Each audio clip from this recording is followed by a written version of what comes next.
নবী ঈসা আলাইহিস সালামের যুগে ঈসা আলাইহিস সালামের কিছু হাওয়ারি ছিল। হাওয়ারি মানে হচ্ছে সাহাবী, মানে রাসূল সাল্লাল্লাহু আলাইহি ওয়াসাল্লামের ক্ষেত্রে আমরা বলি সাহাবী, ঈসা আলাইহিস সালামের ক্ষেত্রে আমরা বলছি হাওয়ারি। তো ঈসা আলাইহিস সালাম এর যে কাছের হাওয়ারি বা অনুসারী ছিলেন, তাদের মধ্যে দুজনকে তিনি প্রাচীন গ্রিকের, প্রাচীন বলতে বোঝাচ্ছি তৎকালীন সময়কার গ্রিকের একটা ছোট্ট নগরী ছিল, নগরীটার নাম আন্তাকিয়া। নগরীর নাম হচ্ছে আন্তাকিয়া। এটা কিন্তু এখন সিরিয়ার মধ্যে পড়েছে। আমি কালকে ম্যাপ ঘাটাঘাটি করে দেখেছিলাম, এটা সিরিয়ার মধ্যে পড়েছে আর কি, এখনকার সিরিয়ার মধ্যে। তো এই সিরিয়ার সাথে গ্রিকদের, রোমানদের এবং খ্রিস্টানিজমের একটা সম্পর্ক আছে। এমনকি যখন খালেদ বিন ওয়ালিদ রাদিয়াল্লাহু আনহু তাদের সময় যখন এই যে পারস্য এবং রোম বিজিত হয়েছিল, তখনও কিন্তু এই জায়গাগুলো মুসলিমদের করতলগত হয়েছে। তো এই আন্তাকিয়া শহরের মানুষরা তৎকালীন সময় ছিল মুশরিক। এক কথায় কি ছিল? মুশরিক। আমরা মিলাতে পারি এটাকে আবু জেহেলের যুগের সাথে। আবু জেহেল, আবু লাহাব, উতবা, শাইবার যুগে যেমন একটা সমাজ ছিল শিরকে নিমজ্জিত, মূর্তি পূজা হতো, হ্যাঁ, মাধ্যম পূজা হতো, কবর পূজা হতো, মৃত মানুষের পূজা হতো ইত্যাদি। আবার যেমন আসহাবুল কাহাফের সময় দাকিয়ানুস বাদশার যে যুগটা ছিল, ওইটাও যেমন শিরকের মধ্যে ছিল। আবার ইব্রাহিম আলাইহিস সালামের সময় আজারের যুগটা, নমরুদের যুগটা যেমন ছিল, বা মূসা আলাইহিস সালামের সময় ফেরাউনের যুগটা যেমন ছিল, ঠিক ওই রকমই আন্তাকিয়ার যিনি রাজা ছিলেন ওই সময়কার যুগটা ছিল শিরক বা কুফরে নিমজ্জিত আর কি।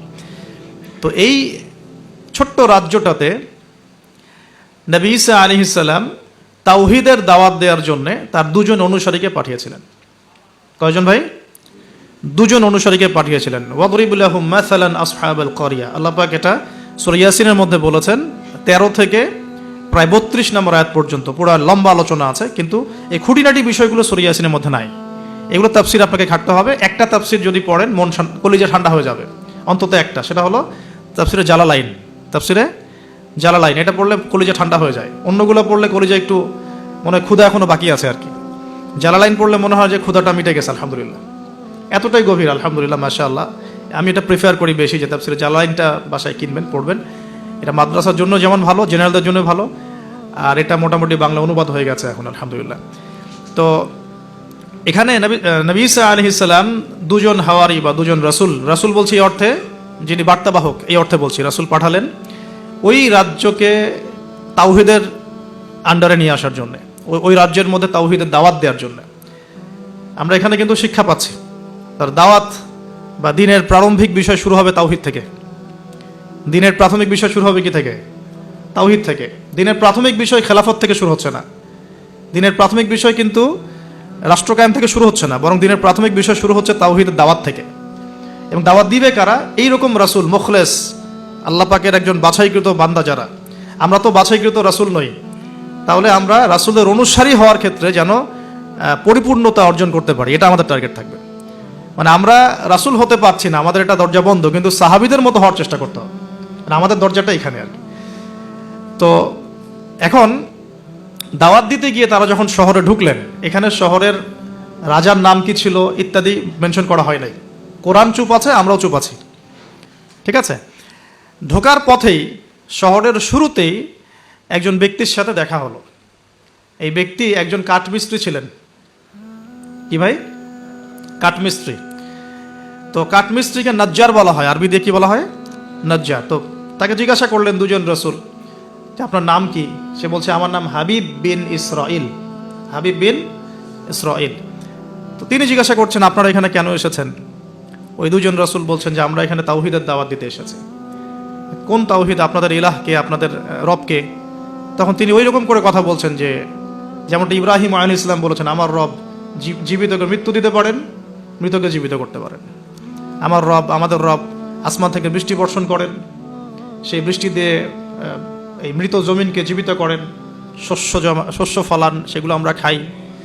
আমাদের রব সূর্যকে পূর্ব দিক থেকে ওঠান, পশ্চিম দিকে ডোবান। এরকম যত বৃত্তান্ত আল্লাহ সম্পর্কে, তাওহীদের যত কথা তাকে শোনানো হলো। তো সে ব্যক্তি একটা প্রশ্ন করে বসলো যে তাহলে কি আমাকে কোনো মোজেজা দেখাতে পারবেন কিনা? আপনি যে একত্ববাদের কথা বলছেন, এক আল্লাহর কথা বলছেন, কোনো মোজেজা দেখাতে পারবেন কিনা? এখন মনে করেন তো দেখি যে ঈসা আলাইহিস সালামের যুগের মুজিজা কি ছিল। এক এক যুগের মুজিজা কিন্তু এক একটা মুজিজা, বোঝেন কিনা?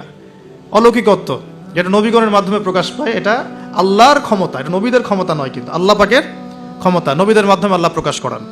আল্লাহ পাক এই জামানাতেও আল্লাহ পাকের ওলিদের মাধ্যমে ক্ষমতা প্রকাশ করাতে পারেন। আল্লাহ পাক এখনো ক্যাপেবল এটার জন্য। তো সেরকম মানুষ হতে হবে আগে, সেরকম মানুষ তো হতে হবে। অনেক আল্লাহর বান্দা আছেন, দেখবেন আপনার জন্য দোয়া করছে, আপনার সমস্যা দূর হয়ে গেছে, হয়নি? এমন হয়। তো আল্লাহ পাক, এটা তার ক্ষমতা না, ক্ষমতা কার? আল্লাহ পাকের। এখন ওই সময়কার মুজিজা ছিল কিন্তু কুষ্ঠ রোগীকে ভালো করে দেয়া, মনে আছে? অন্ধত্ব দূর করে দেয়া, এবং মৃত ব্যক্তিকে জীবিত করেছেন ঈসা আলাইহিস সালাম আল্লাহর হুকুমে, মনে আছে? যে যুগের মুজিজা, মানে যে যুগটা যে বিষয়ে বেশি বৈচিত্র্যময় ছিল, ওই যুগে আল্লাহ পাক ওই মুজিজাই দিয়েছেন। যেমন সুলাইমান আলাইহিস সালামের সময় জিনদের খুব দাপট ছিল, বুঝছেন? তো সুলাইমান আলাইহিস সালামের সময় জিনদের দাপটটা বেশি ছিল। আল্লাহ পাক জিনদের উপর সুলাইমান আলাইহিস সালামকে কন্ট্রোল দিয়ে দিয়েছেন। ওই যে বাতাসে তার সিংহাসন ফ্লাই করতে শুরু করলো, তার আংটির মধ্যে আল্লাহ পাক ক্ষমতা দিয়ে দিলেন। জিনদেরকে যে কাজ করতে বলতো সেই কাজ জিনরা করতে বাধ্য হতো, মনে আছে ঘটনা? আচ্ছা, আবার মুসা আলাইহিস সালামের সময় জাদুবিদ্যার চর্চা হতো, জাদুবিদ্যার চর্চা। এই চর্চা কিন্তু এখনো হয়, এখনো জাদুবিদ্যার চর্চা হয়, ব্ল্যাক ম্যাজিকের চর্চা এখনো হয়।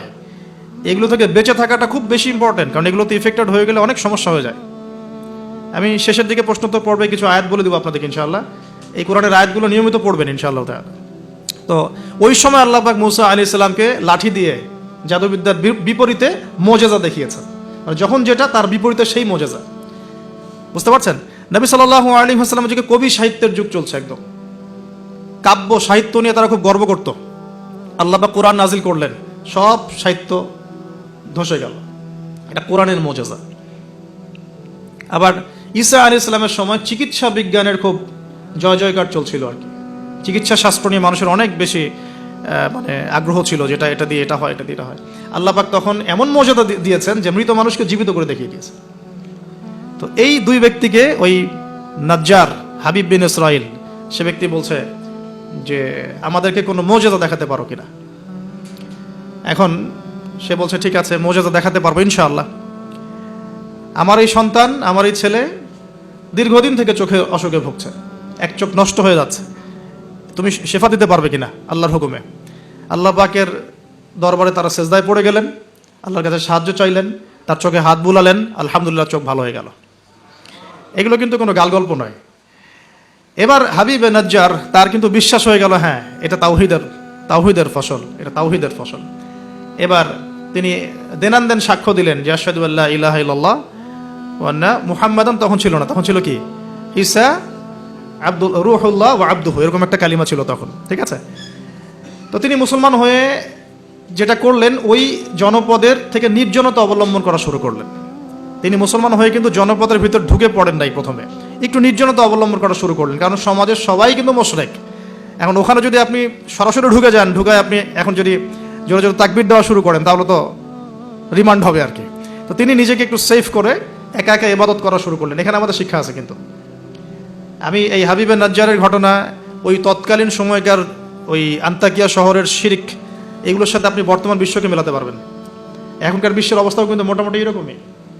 অনেক আলোচনা আমি আগে করেছি বিগত লেকচারগুলোতে, যে এই ওয়ার্ল্ডের প্রতিটা ডিপার্টমেন্টেই শিরক আছে, একদম এডুকেশন থেকে শুরু করে, শিক্ষা থেকে শুরু করে পলিটিক্স পর্যন্ত সবখানেই শিরক আছে।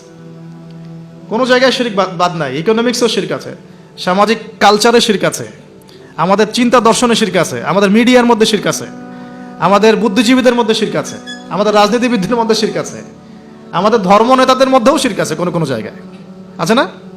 আছে। যদি আপনি ভালো করে খিজিরের মতো দেখতে শেখেন, আপনি বুঝতে পারবেন এই ওয়ার্ল্ডটা শিরকের আন্ডারে আছে। আর সামনে আসবে বড় শিরক, মাসিহুদ দাজ্জাল। তো এটা বাস্তব, সামনে মানুষ দেখবে এগুলো।